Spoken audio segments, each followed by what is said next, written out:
በትላንትና ዕለት አረብ የገደለው አበሻ እዚህ ጋር በምስሉ የምትመለከቱት ወጣት ነው። ተገዳዩ ደግሞ የተገደለው ደግሞ እዚህ ጋር በምስሉ ላይ የምትመለከቱት ነው።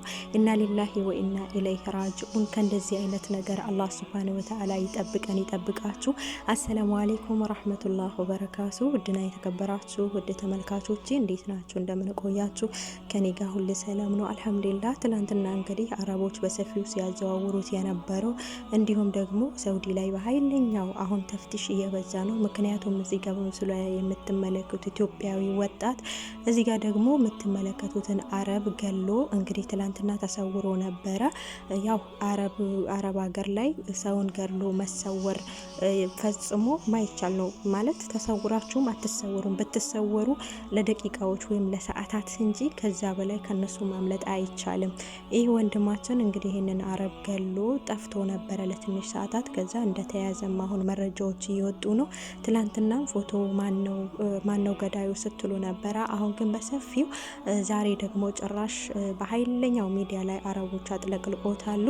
ገዳዩ እዚህ ጋር ሽርጥ ለባሽ ነው። ሟቹ ደግሞ እዚህ ጋር በምስሉ እንደምትመለከቱት አረቡ የሆነ በብላክ ሆኖ የተነሳ ፎቶ ነው አያይዞ እየለቀቁት ያሉት። እና ሊላሂ ወኢና ኢለይሂ ራጂኡን። ለሞተው አላህ ይርሐመው፣ አላህ ይዘንለት። ከእንደዚህ አይነት ሞት ከእንደዚህ አይነት አማሞት አላህ ሱብሃነሁ ወተዓላ ይጠብቀን ይጠብቃችሁ። እኔ ማለት የፈለኩት ነገር ምንድነው? ይህንን ቪዲዮ ያመጣሁበት ነገር አበሾች እባካችሁ የሀገሩ አልበቃ ብሎ እንደገና በሰው ሀገር መተን እርስ በርስ መገዳደል፣ እርስ በርስ እንደገና የሌላ ዜጎችንም እንደዚህ መግደል። አረተው እስኪ ትንሽ እንኳን ለሰው ልጅ ስለስታነሱ እንኳን ትንሽ እስቲ ሰብአዊነት ይሰማችሁ። በእርግጥ የተጋጩበት ምክንያት አላቅም፣ ግን የፈለገ ነገር ቢመጣ ትዕግስት ልታደርጉ ይገባል። የሳውዲ አረቢያ ሕግ ደግሞ ታውቃላችሁ፣ ማንኛውም የተኛውም ሰው ገሎ እሱ የሚኖርበት ሕግ የለም። እንደ ኢትዮጵያ ገድዬ የተወሰነ ሰዓት ታስሬ በዋስ እለቀቃለሁ በገንዘብ ከፍዬ እለቀቃለሁ የሚባል ነገር አይሰራም። ከገደላችሁ እናንተም ትገደላላችሁ። ያንን ነገር አውቃችሁ እንደዚህ ማድረጉ እኔ ተገቢ ነው እንጃ ብቻ አላቅም። ግን እናንተ ጥንቃቄ አድርጎ ይሄ አንዴ ሆኗል። ይሄ ልጅ ደግሞ ካጠፋ በኋላ ይሄንን ሰውየው ከገደለው በኋላ ጠፍቶ ነበረ። ግን አሁን እንደተያዘ ብዙ መረጃዎች እየወጡ ነው። ግን ትዕግስት ብታረጉ። በእርግጥ አውቃለሁ አረቦች አያጠፉም አይደለም፣ የሆነ ጥፋት አስፍቶባችሁ ነው ይሄን ነገር ልታረጉ የምትችሉት። ግን ምንም ነገር ቢጠፋባችሁ የእናንተን ህይወት ማሰብ አለባችሁ። በቃ ጠፋ፣ ደሞዛችሁ ላይ ሰጣችሁ ይችላል፣ በድሏችሁ ሊሆን ይችላል። እንደው ደሞዙም ጥንቅር ብሎ ይቅር። ሀቂቃ ነው ምላችሁ፣ ጥንቅር ብሎ ይቅር። ነገ ሰርታችሁ ታገኙታላችሁ። ዛሬ የወሰደባችሁ የአመት ደሞዝ ሊሆን ይችላል፣ የ5 ወር የ6 ወር ደሞዝ ሊሆን ይችላል። እና ለደሞዛችሁ ብላችሁ ራሳችሁንም አደጋ ላይ እነሱንም ደግሞ እንደዚህ ባታረጉ የተሻለ ነው። መሆን የለበትም። እንደገና ደግሞ እናንተ ብዙ ወጪ አውጥታችሁ ብዙ ለፍታችሁ ወይ በባህር ሊሆን ይችላል ያን ባህር ዳገት ቁልቁለቱ በረሃውን ምኑን አቋርጣችሁ መታችሁ እንደዚህ አይነት አደጋ ደርሶባችሁ እነሱም ላይ ህይወት አጥፍታችሁ እናንተም ህይወት የቤተሰብ አስባችሁታል። በጣም ብዙ ነገር አለው። እንዲሁም ደግሞ በጣም ብዙ መሳኪኖች ለመስራት የመጡ አንገታቸው ደፍቶ እየሰሩ ያሉ ልጆች አሁን መስራት አልቻሉም። ምክንያቱም በየቤቱ እየሰበሩ አበሻ እየፈለጉ ነው። አሁን ላይ በኃይለኛው ተፍትሻለ፣ በኃይለኛው ማለት ነው። ጅዳ ሆኖ መካ በኃይለኛው በምን የተነሳ በዚህ ልጅ የተነሳ መጀመሪያም አበሻ ገዳይ ነው።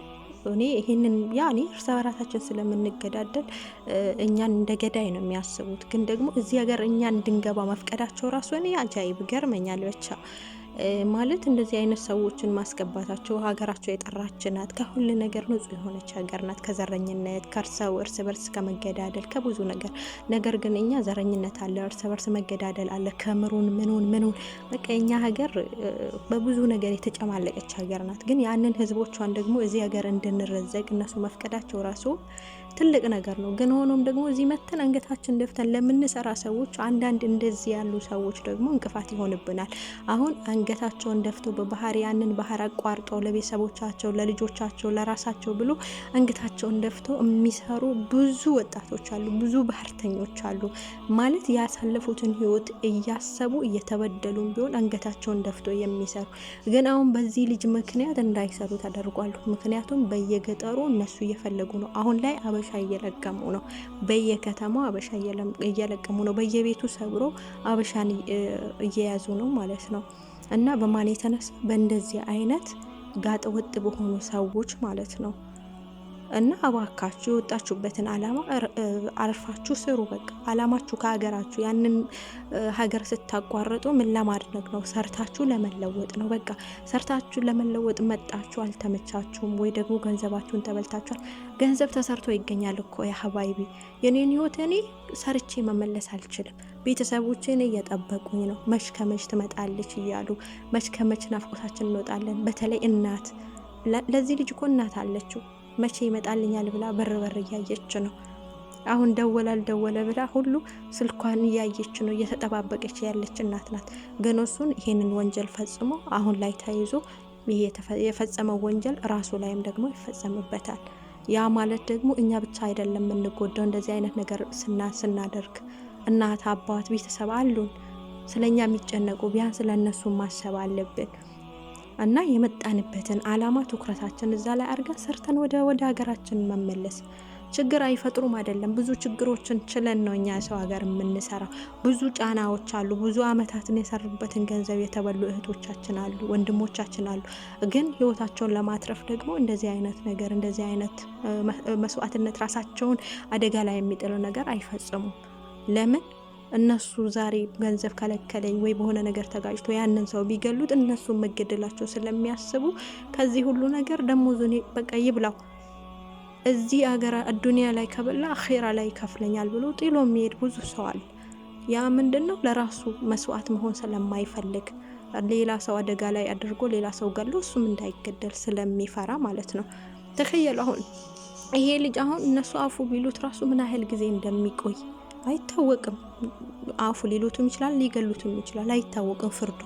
ገባሹ? እነዛ ሰዎች የዚህ የሟች ቤተሰቦች አውፍ ካሉት ነው እሱንም ሊለቀቅ የሚችለው።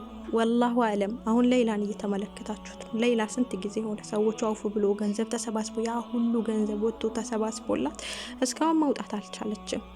በጣም ብዙ ውጣ ውረድ አለውና እባካችሁ በሰላም ከሀገር እንደወጣን በሰላም ሰርተን እንመለስ። እናንተ ብቻ ሳይሆን እኛም ጭምር ነው። ምንም ወንጀል ያልሰራን ሰዎች በእናንተ ምክንያት እየታመስን ያለ ነው። ስማችን ገዳዮች ተብለናል። ኦኬ፣ እሱ ያው ሀገራችንም ላይ እየተገዳደለን ስለሆነ፣ ግን ደግሞ እዚህ ሰው ሀገር መተን ደግሞ አንገታችን ደፍተን ሰርተን ተለውጠን ወደ ሀገራችን መግባት ምንፈልግ በጣም ብዙ ሰዎች አሉና ለነዛ ሰዎች ደግሞ እባካችሁ እንቅፋት አትኑ። ሰርታችሁ ወደ ሀገራችሁ ገብታችሁ በሀገራችሁ ለመለወጥ ሞክሩ። ቤተሰቦቻችሁንም ደግሞ እንደዚህ አይነት ስጋት ውስጥ ባታስገቧቸው የተሻለ ነው። አሁን ላይ ደግሞ በጣም ጥንቃቄ እንድታደርጉ ነው እህት ወንድሞቼ። ሲመጡባችሁ በተለይ ደግሞ በረሃ ላይ የምትገኙ ወንድሞቼ እነሱ ሲመጡባችሁ እንዳትደነባበሩ፣ እንዳትሮጡ። ከሮጣችሁ ደግሞ ሌላ ነገር ውስጥ ስለሚገቡ ማለት አሁን በኃይለኛው ፍተሻ እያደረጉ ነው። ምክንያቱም በዚህ ልጅ የተነሳ ስለሆነ ማለት ነው።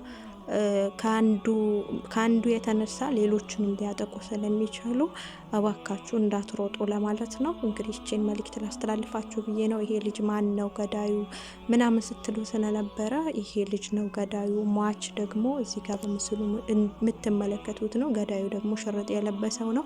አላህ ሱብሃነሁ ወተዓላ ከእንደዚህ አይነት ነገር አላህ ነጃ ይበላል። እኛን የሚጠብቀን እናንተንም አላህ ሱብሃነሁ ወተዓላ ይጠብቃችሁ። ለሞተው ደግሞ አላህ ሱብሃነሁ ወተዓላ ጀነተል ፊርደውስ ይወፍቀው።